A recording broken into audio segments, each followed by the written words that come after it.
Adjust करके चलना पड़ेगा।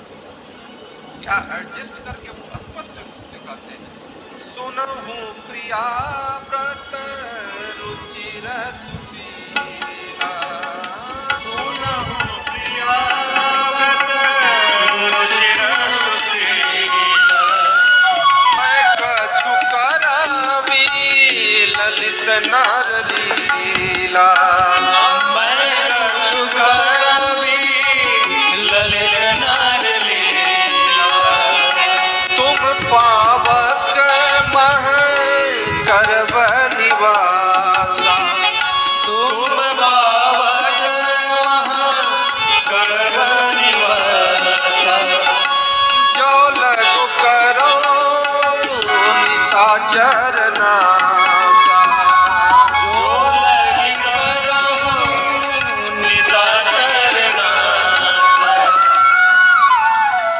कह रहे हैं कि हे प्रिया सुनो कि अब नर लीला हमको करने का समय आ गया है, और समय आ गया तो क्या करना होगा?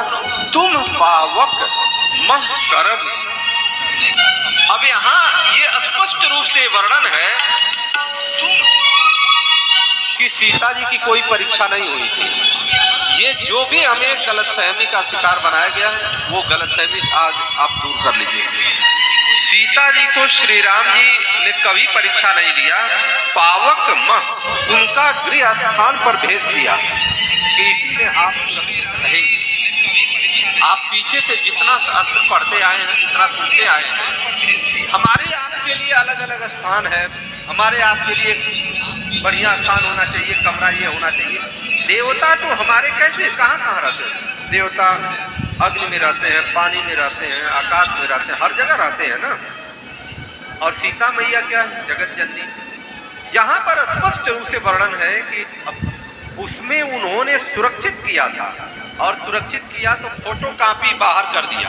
अब आप कहेंगे फोटोकॉपी क्या मतलब है? फोटोकॉपी मतलब यही है, ये बताइए अभी रोबोट बन रहा है कि नहीं? रोबोट तो तैयार हो रहा है ना। रोबोट ऐसे ऐसे तैयार हो रहे हैं कि आप देख करके पहचान नहीं पाएंगे कि ये रोबोट है कि आदमी है।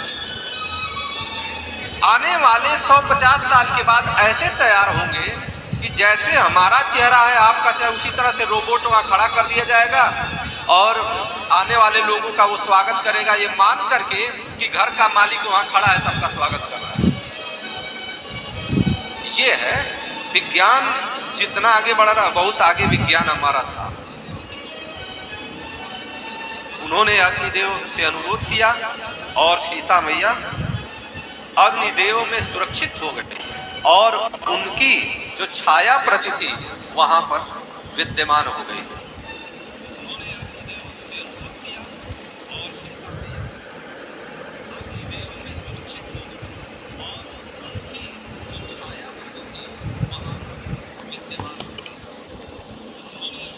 सीता जी की कोई परीक्षा नहीं हुई।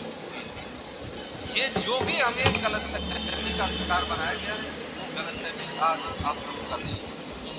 सीता जी को श्री राम जी ने कभी परीक्षा नहीं लिया।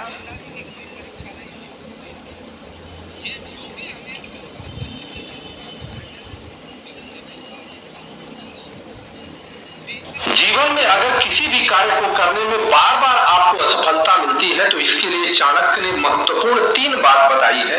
उन 3 बातों का स्मरण करके और 3 बातों को अपने अंदर आत्मसात करके अपने जीवन को सफलता की शिखर तक पहुंचा सकते हैं। क्षत्रियों के लिए जो एक विशेष बात कही जाती है, क्षत्रिय हमेशा शिकार करते थे, जंगल में निरपराध जानवरों को मारते थे। यही वरदान था कि खरदूषण एक दूसरे से नहीं मरे, और दोनों एक दूसरे से कट करके मर गए। और जब ये पहुंचते हैं तो क्षत्रियों के लिए जो एक विशेष बात कही जाती है कि क्षत्रिय हमेशा शिकार करते थे, जंगल में निरपराध जानवरों को मारते थे। तो यहाँ पर बहुत सुंदर प्रसंग में स्पष्ट रूप से उन्होंने कहा है कि राजा ऐसा नहीं करते। वो क्या कहते हैं कि हम क्षत्रिय मृग या वन करही, हम क्षत्रिय मृग या वन करही, तुमसे खल मृग खोजत फिरही, तुमसे खल मृग खोजत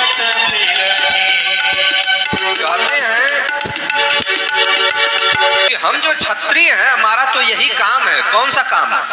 तुम्हारे जैसे दुष्ट पशुओं को हम लोग जंगल में खोजते फिरते हैं। इस प्रसंग से स्पष्ट होता है कि जो राजा शिकार करने जाते थे, वह राजा उन पशुओं का शिकार करते थे या उन मृगों का शिकार करते थे जिनसे समाज को भय था या नगर को भय था, या जहां भी हैं वह दुष्टता के भाव में वो पशु हैं। इसी के कारण राजा अपने समाज और नगर की सुरक्षा के लिए वह शिकार करते थे।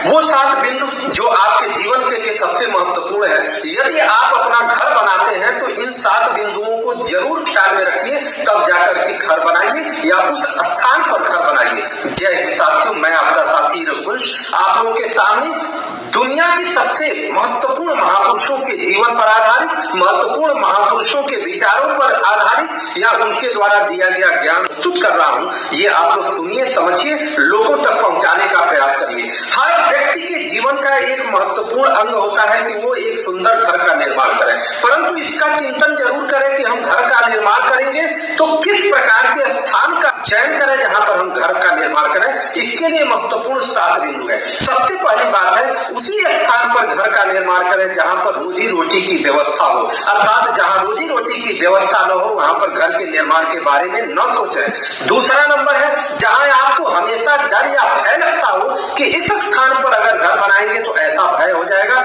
या ऐसा कुछ माहौल बिगड़ सकता है, तो वहां पर कतई घर न बनाएं। आप घर के अंदर रहते हुए भी बेचैन सा रहेंगे, इसलिए आपके लिए नुकसानदायक है। तीसरी बात है, जिस जगह में समाज और कानून का किसी भी प्रकार का भय ना हो वहां पर भी घर न बनाएं, क्योंकि लोगों को अगर समाज का या कानून का भय ही नहीं रहेगा तो आपके परिवार को नुकसान पहुंच सकता है या आपके चैन में भी खलल हो सकता है, इसलिए कतई वहां पर घर न बनाएं। चौथा नंबर है, जिस जगह पर लोक लाज की भावना न हो, अर्थात वहां की महिलाएं, वहां के पुरुष किसी भी प्रकार की लोक लाज का ध्यान न रखते हो और राक्षसों की तरह से या दुनिया में बुरे लोगों की तरह विचरण करते हो, वहां पर भी कतई घर न बनाएं। इससे आपके परिवार, आपके बच्चों पर बुरा असर पड़ेगा।